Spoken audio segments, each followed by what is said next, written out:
qui me tient à cœur maintenant, c'est celui de l'opération Grand Site de France de Montségur. Alors aujourd'hui, on n'est toujours pas labellisé, bien sûr, Grand Site de France Montségur, mais nous avons lancé une opération. Cette opération se met une opération collégiale, collective, on peut dire à tous les niveaux, puisque nombreux sont ceux qui ont collaboré à l'édition de cette présentation, de ce label et du document que Kamel Chili montre au public. Voilà.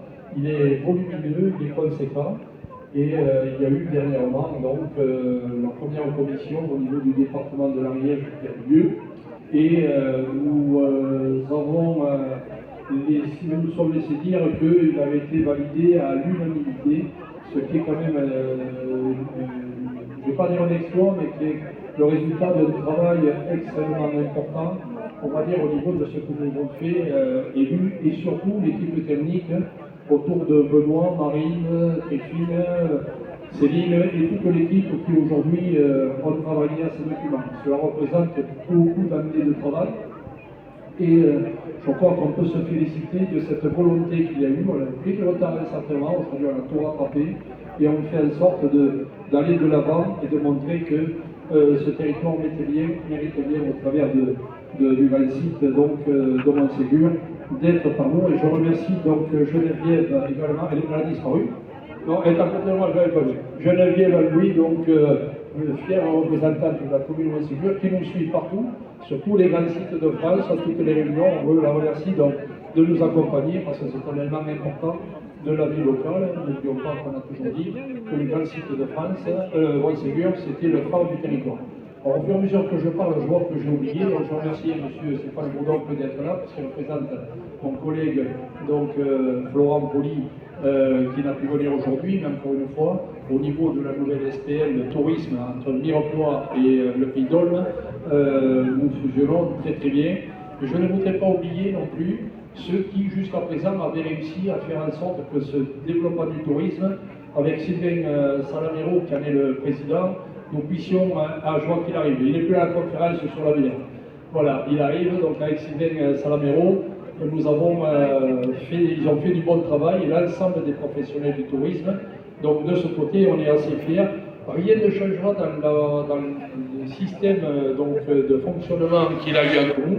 C'est simplement des raisons administratives qui nous ont poussés également au travers des décisions de la DRAC et autres à faire en sorte de recréer au niveau des deux communautés des communes une SPL sur le tourisme avec bien sûr, sans changer, et Sylvain Salamero qui représente les professions du tourisme, mais également Alain Echenne qui n'est pas là aujourd'hui, qui était le président de la commission du Pays d'Art et d'Histoire. D'ailleurs, demain, une équipe, nous partirons demain en Cahors pour les 40 ans des Pays d'Art et d'Histoire, puisque là aussi, le label devra être renouvelé et nous espérons que le 4 novembre, nous serons également, donc vous voyez, en novembre, 4 novembre, labellisation et retour au Pays d'Art et d'Histoire. Donc ensuite, fin novembre, celui du grand site, puisqu'on aura une commission où il faudra être aussi bon, mais sinon meilleur qu'à Foix il y a quelques jours, puisqu'on aura la commission de validation. Et puis l'autre cerise sur le gâteau, c'est que nous espérons qu'au mois de juin, aujourd'hui, la France sera retenue dans le cadre de l'UNESCO au travers du projet qui est porté avec nos amis et voisins de Carcassonne et de l'Aude, au travers des forteresses royales du Languedoc. Je me suis entraîné, parce qu'avant c'était les sentinelles, mais aujourd'hui c'est devenu des forteresses royales du Languedoc, dont Montségur fait partie.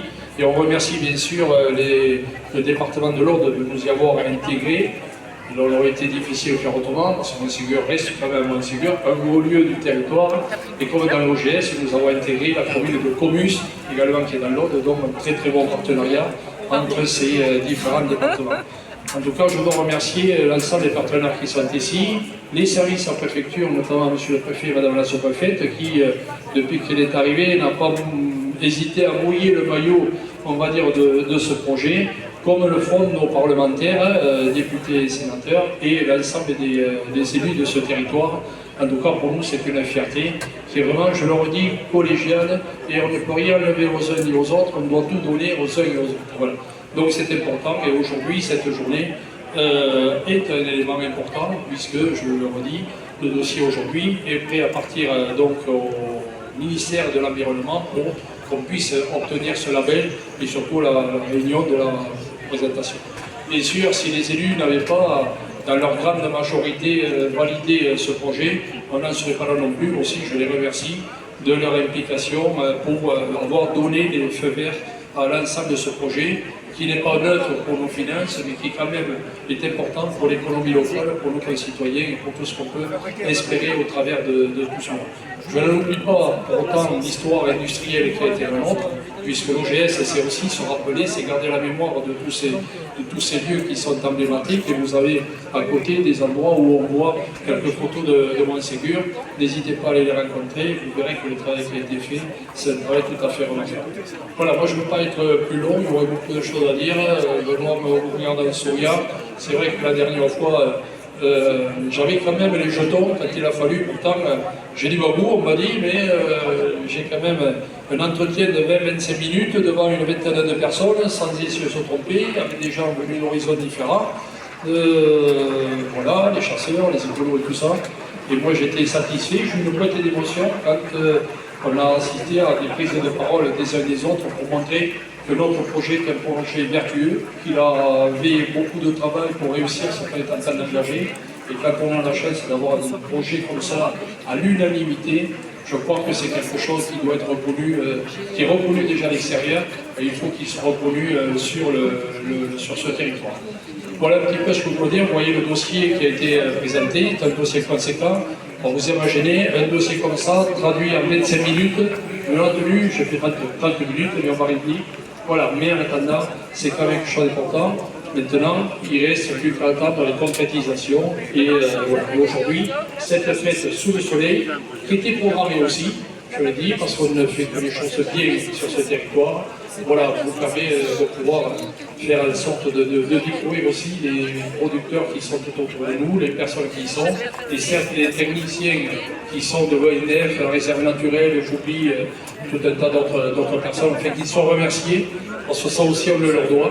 Voilà, donc Benoît il est à côté, il est appelé pour venir, c'est l'émotion parce que c'est bien qu'ils soient sur les photos parce qu'ils sont quand même méritants, ils me supportent tout au long de l'année.